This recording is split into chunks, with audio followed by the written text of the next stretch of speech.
Welcome to Iraqi Dinar Update, your go-to source for the latest news, expert insights, and real-time developments on Iraq's currency, economy, and financial reforms. Whether you're a long-time investor or just curious about the dinar, you're in the right place. The reality of the current geopolitical environment, particularly in the Middle East, is too complex, too volatile, and too interconnected to allow for simplistic or overly optimistic interpretations. To those individuals who continue to assert that the ongoing conflict, be it regional instability, border tensions, or broader military escalations, will somehow have no bearing on Iraq's future or on the potential revaluation, RV, of the Iraqi dinar, it's important to take a sober look at the situation. Wishful thinking is not a strategy. Blind optimism, untethered from facts on the ground or deeper geopolitical analysis, does not bring us any closer to a currency revaluation. It only delays our collective maturity as investors and observers. Simply put, telling ourselves comforting stories may make the wait easier, but it won't change reality. And reality is where the RV will ultimately be determined, not in rumor threads or hopium chat rooms. Those who are deeply invested in the IQD or who follow its potential closely often find themselves caught in echo chambers of belief, where dissenting opinions are discouraged, and everyone reinforces each other's hope without critical analysis. These groups tend to circulate the same talking points, often devoid of updates from primary sources such as the Central Bank of Iraq, CBI, the International Monetary Fund, IMF, or even the Iraqi government's official statements.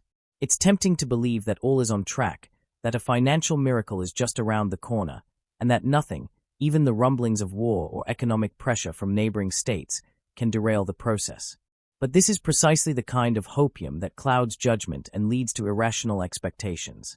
Let's get this straight. No country can undergo a major financial shift like a currency revaluation without considering the regional climate, international trade relations, security threats, and internal economic health. Iraq, in particular, sits at the very heart of multiple geopolitical fault lines. Its strategic location, bordering Iran, close to Syria, Turkey, and the Gulf states, makes it vulnerable to any ripple effect from foreign policy shifts, military confrontations, or even sanctions. So, when someone says that the conflict in the region will not affect the RV, what they are essentially doing is detaching themselves from the full complexity of Iraq's situation. That level of denial is dangerous for any investor or observer trying to make sense of what's really happening. What's more, the notion that the RV will be a public spectacle, announced with fireworks or made widely visible before it happens, is fantasy. The phrase "the RV will not be televised" isn't just a catchy line, it's a warning. The real economic revaluation, if it happens, will likely be quiet, methodical, and structured in such a way that only those who are watching closely with a sober mind will catch it in real time. If you're expecting a grand announcement, a celebratory TV special, or coordinated emails going out to investors with the exact time to cash in, you are setting yourself up for disappointment. There will be no mass broadcast. The signs will come quietly, through shifts in economic policy, changes in CBI auction procedures, the introduction of new financial instruments, digital banking rollouts, or legislative reform. Those focused on data, not drama, will be the first to see it coming. So when I say I want this RV as much as you, I mean it sincerely. I've followed Iraq's progress for years, watching the fits and starts of reform, the potential of its vast oil reserves, its strategic partnerships with countries like China and the US, and its effort to distance itself from monetary manipulation by outside forces. There is real potential in Iraq, no doubt. But I'm grounded in realism.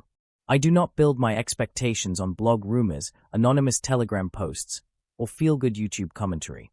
I look at the facts, at legislation passed, economic indicators released, and credible statements from government officials. And right now, those facts tell us that Iraq is still in transition.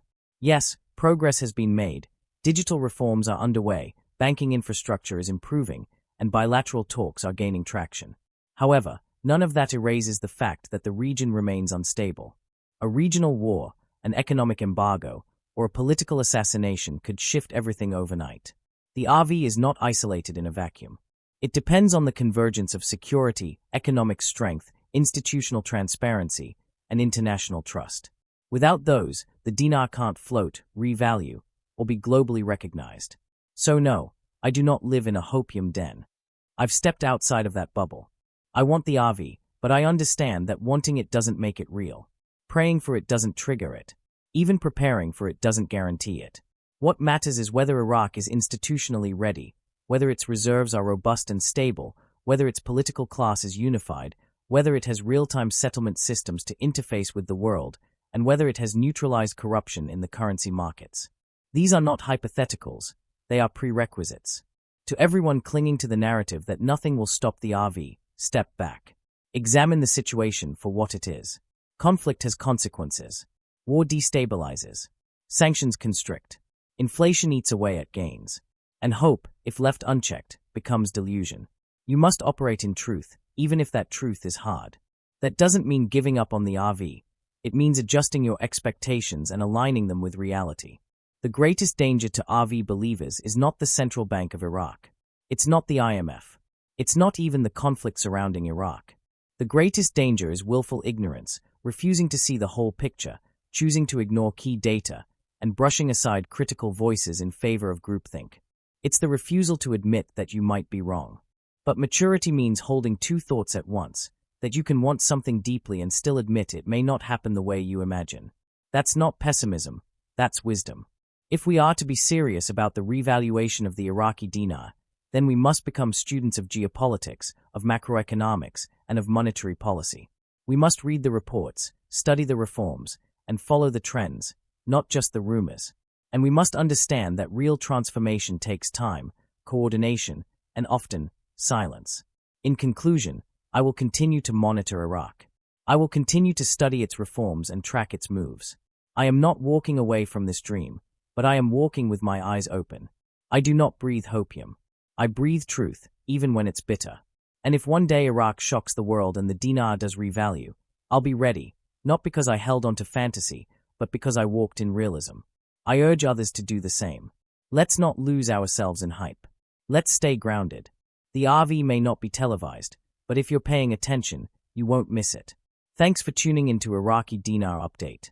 If you found this content helpful, be sure to like, subscribe, and hit the notification bell so you never miss a beat on Iraq's evolving financial landscape. Stay informed and stay ready.